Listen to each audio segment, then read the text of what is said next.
नमस्कार दोस्तों, स्वागत करती हूँ आप सबका आपके अपने YouTube चैनल पर जिसका नाम है अर्चना सुनाती कहानियाँ। तो चलिए शुरू करते हैं। अंजू अपने पति राजीव और बच्चों के साथ बहुत खुश थी। उनके 2 बच्चे हैं, एक लड़की और एक लड़का। बड़ा लड़का अभी 12 साल का है, लड़की छोटी है 8 साल की। एक मिडिल क्लास परिवार है। अंजू के पति राजीव का कपड़े का एक छोटा सा कारोबार है जिससे उनका घर और दोनों बच्चों की पढ़ाई अच्छे से हो जाती है। राजीव अपने बच्चे और पत्नी को बहुत प्यार करता है। अंजू अपनी छोटी सी दुनिया में खुश थी, लेकिन फिर उस एक दिन से सब कुछ बदलने लगता है। एक दिन राजीव जब घर आया तब उसका मूड कुछ ठीक नहीं था। उसके बच्चे वहीं बैठे पढ़ाई कर रहे थे। बातों बातों में उनमें बहस हो गई और वो झगड़ा करने लगे। राजीव वहीं बैठा था और अपने ही ख्यालों में खोया था।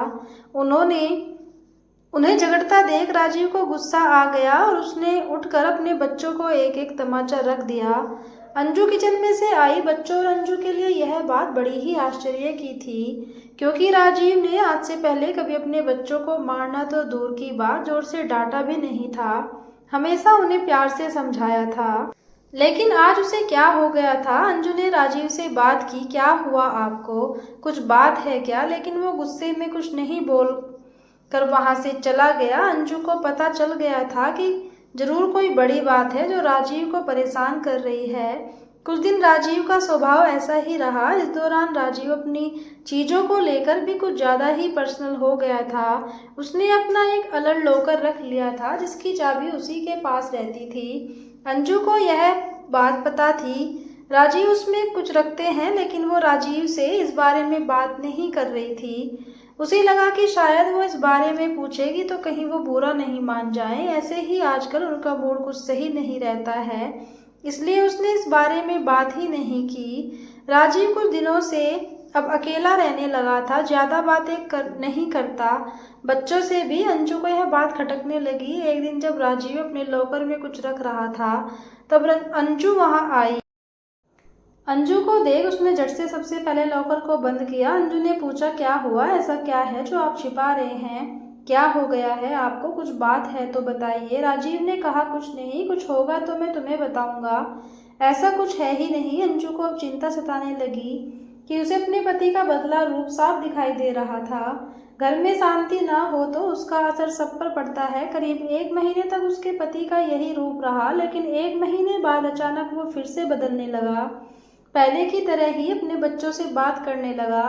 शांत और सरल पहले से भी ज्यादा हो गया। अंजू खुश तो थी, लेकिन उसके मन में भी अभी शंका और संकोच तो बना ही हुआ था कि अपने पति के इस तरह के बदलाव से उसके मन में अभी तक दुविधा थी कि सब कुछ धीरे धीरे फिर पहले जैसा होने लगा।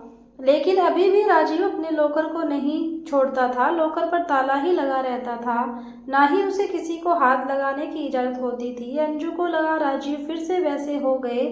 अभी यह काफी है, धीरे धीरे वह शायद खुद ही अपने मन की बात बता दें। समय बीतता गया। एक दिन अंजू दोपहर अपने घर में कुछ काम को निकल गई। राजीव दुकान पर थे और बच्चे स्कूल, इसलिए वो घर के काम से खुद गई। लेकिन बाहर जाने पर उसे पता नहीं था कि उसे ऐसा कुछ दिखाई देने वाला है। उसे वहां राजीव दिखाई दिया, वो भी एक बहुत ही खूबसूरत औरत के साथ, और राजीव उसे पैसे भी दे रहा था। उनको देखकर अंजू छिप गई ताकि वो दिखाई नहीं दे, लेकिन अब उसके मन में सवालों के भूचाल आ गए थे। तरह तरह के ख्याल आने लगे कि इस औरत की वजह से ही शायद उसके पति में बदलाव आया है।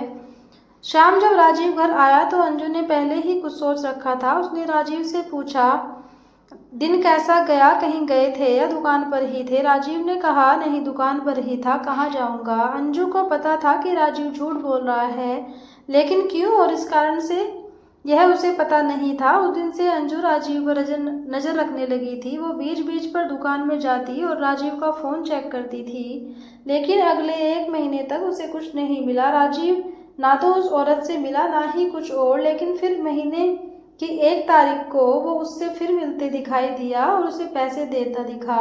अंजू को फिर समझ नहीं आया कि आखिर यह बात क्या है। कुछ महीनों तक उसे देखा कि और उसे पता चला कि राजीव हर महीने उस औरत को पैसे देता है। अंजू ने महीनों तक इस बात को देखा था।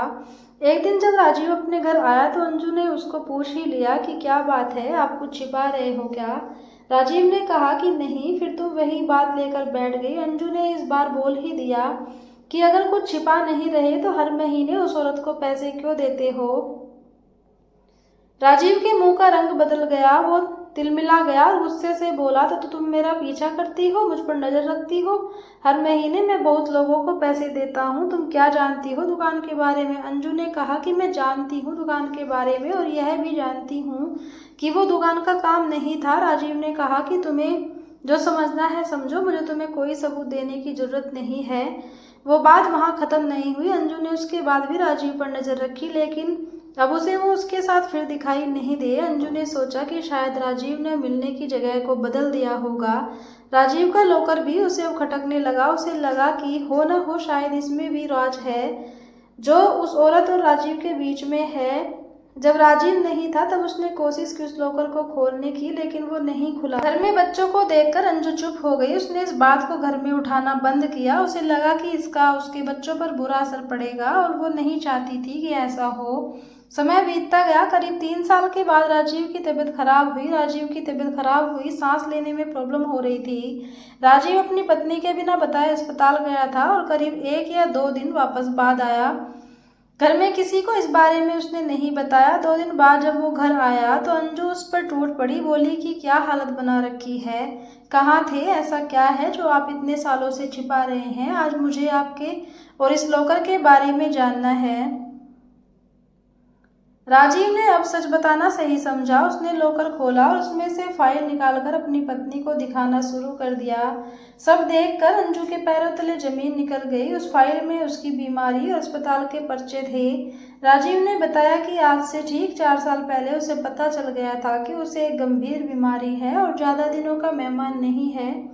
इस बात ने उसे तोड़ दिया था। उसे चिंता सताने लगी थी। वो यही सब में डूबा हुआ था। वो निराशा और चिड़चिड़ा हो गया था। यह सब हो ही रहा था कि एक दिन दुकान के सामने उसे एक औरत दिखाई दी जो कि भीख मांग रही थी। उसे देखकर उसे दया आ गई। उसने उससे पूछा कि क्या हुआ बहन, देखने से लगता है कि तुम अच्छे घर की हो और फिर सड़क पर इस तरह भीख मांग रही हो। उस औरत ने अपनी कहानी सुनाई। कहा कि वो अनाथ थी। उसके पति ने उससे शादी की, लेकिन उनके देहांत के बाद उसका वहाँ रहना मुश्किल हो गया था। उसे वहाँ के लोगों के नियत का पता चल गया था, इसलिए वो कैसे भी बचकर अपने 2 बच्चों के साथ वहाँ से यहाँ इस नए शहर में आ गई। यहाँ उसे गुजारा और रहना मुश्किल हो रहा है, इसलिए मजबूरन उसे भीख मांगना पड़ रहा है। राजीव को उस समय लगा कि अब उसकी ज़िंदगी कुछ ही समय की है, इसलिए उसने उसकी मदद करना शुरू किया। उसे और उसके बच्चों के रहने को घर और खाने की व्यवस्था की, साथ ही हर महीने उसे पैसे भी भेजता रहता है। उसने न सिर्फ उसकी बल्कि औरों की भी मदद करना शुरू किया। राजीव भी आश्चर्य से भरा रह गया कि इस दौरान उसे पैसों की कमी नहीं रही। साथ ही जो बीमारी उसे कुछ दिनों में ख़त्म करने वाली थी, उसके इस अच्छे काम की वजह से उसे अभी तक जीवित रखे हुए है। उसने अपनी पत्नी से कहा कि अब मैं अपने घर की ज़रूरत के बाद जितना हो सकता हूँ मदद करता हूँ। जिसे ज़रूरत है मुझे अंदर से खुशी मिलती है। शायद यह उन लोगों की दुआ है जो अभी तक मैं जीवित हूँ। अंजू यह सब सुनकर रोने लगी और उसने अपने पति से माफ़ी भी मांगी। उसने कहा कि आप इतना सब कुछ झेल रहे थे और हम आपको कितना गलत समझ रहे थे। अंजू भी राजीव के इस काम में अब उसका साथ देने लगी। ज़िंदगी में कब क्या हो जाए हमसे कोई नहीं जानता।